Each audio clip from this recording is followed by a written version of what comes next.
Drug warriors don't like hempvideo.com, but you will. Do not spoke of it. If it's created by a New Hampshire drug felon, it can't be all bad. hempvideo.com. Hello, this is Ron Paul with your weekly update for April 19th. Last week, I introduced a very important piece of legislation that I hope will gain as much or more support as my Audit-the-Fed bill.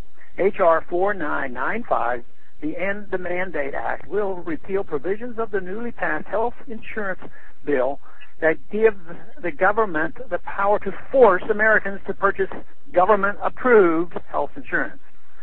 The whole bill is rotten, but this provision especially is a blatant violation of the Constitution. Defenders claim that Congress's constitutional authority to regulate interstate commerce gives it the power to do this. However, as Judge Andrew Napolitano and other distinguished legal scholars and commentators have pointed out, even the broadest definition of regulating interstate commerce cannot reasonably encompass forcing Americans to engage in commerce by purchasing health insurance. Unconstitutional, it is a violation of the basic freedom to make one's own decisions regarding how best to meet the health care needs of ourselves and our families. The new law requires Americans to have what is defined as minimum essential coverage. Some people may claim that the requirement to have minimal essential coverage does not impose an unreasonable burden on Americans. There are two problems with this claim. First, the very imposition of a health insurance mandate, no matter how minimal, violates the principles of individual liberty upon which this country was founded. Second, the mandate is unlikely to remain minimal for long. The experience of states that allow their legislatures to mandate what benefits health insurance plans must cover has shown that politicizing health insurance inevitably makes it more expensive. As the cost of government-mandated health insurance rises, Congress will likely respond by increasing subsidies for more and more Americans, adding astronomically to our debt burden.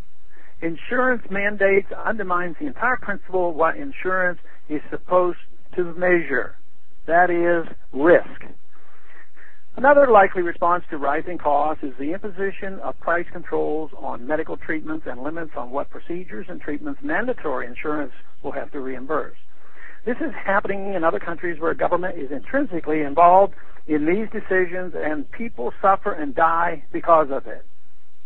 This will only increase the bottom line of the very insurers the legislation was supposed to control. Meanwhile, alternative methods of healthcare delivery and financing, such as concierge doctors, alternative medicine, or physician-owned hospitals, will be greatly harmed, if not put out of business altogether, when the entire country is forced into the insurance model. It will be difficult for families to come up with extra money to pay for alternate health care of their choice when their budget has been squeezed by this mandate to buy insurance. This will, in turn, reduce competition for health care dollars.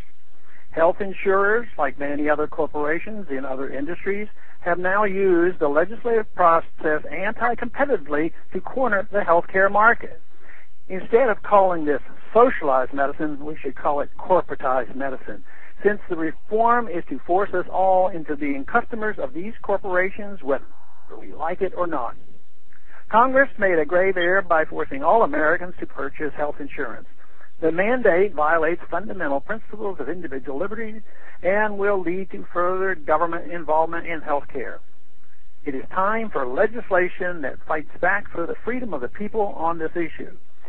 It is time to end the mandate. Thanks for calling this update. A new update is placed on this number, 888-322-1414, every Monday. The written text can be found on my website, www.house.gov/Paul, under the heading Texas Straight Talk. Thanks for calling. This edition of the Ridley Report is brought to you by hempvideo.com.